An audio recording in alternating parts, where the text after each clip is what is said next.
Darling cinema చూస్తే నాకు వా వా వా అదే కనపడుతుంది. బట్ నేను చెప్తానంటే భయ్య ఎప్పుడూ ఒకసారి స్టార్ పుడతాడు, అంటే ఒక్కొక్క జనరేషన్కి ఒక స్టార్ పుడతాడు.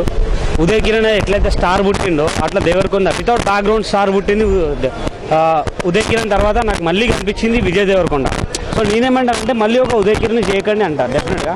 ఎందుకంటే బతకని అని చేయనివ్వండి విజయ్ అని, ఆయనని సపోర్ట్ చేద్దాం డెఫినెట్గా. బట్ ఈ సినిమా గురించి వచ్చేసరికి అయితే అర్జున్ రెడ్డి తర్వాత అయితే ఇమాజిన్ చేసుకోలేం. బికాజ్ ఏంటి అర్జున్ రెడ్డి ఎక్కడ అసలు ఆ ఇమాజిన్ తీసుకొని స్క్రీన్ పైన చూస్తుంటే అసలు మొత్తం మార్చేసినారు. అసలు స్టోరీ మొత్తం సైలెంట్, అంటే విజయ్తో చేయాల్సిన సినిమా కాదు.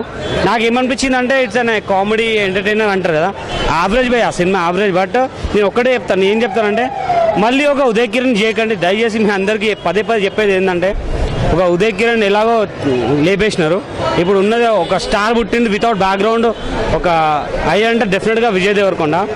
Is an become power star, ఒక మంచి పవర్, డెఫినెట్గా ఒక పవర్ స్టార్ అవుతాడు, అందులో డౌట్ లేదు. బట్ విజయ్ బ్రో ప్లీజ్ చూడు, ఏ సినిమాలు చేసినా కొద్దిగా చూడు.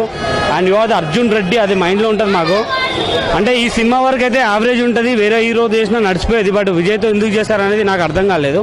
బట్ చూడు భయ స్క్రిప్ట్ యూజ్ చేసుకో, ఎందుకంటే ఎప్పుడో ఒకసారి పుట్టే స్టార్లు మీరు, బ్యాక్గ్రౌండ్ లేని స్టార్లు.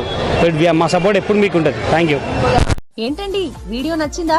అయితే ఓ లైక్ వేసుకోండి, లేదంటే ఓ కామెంట్ చేయండి. ఎప్పటికప్పుడు మా వీడియోస్ చూడాలంటే సబ్స్క్రైబ్ చేసుకోండి.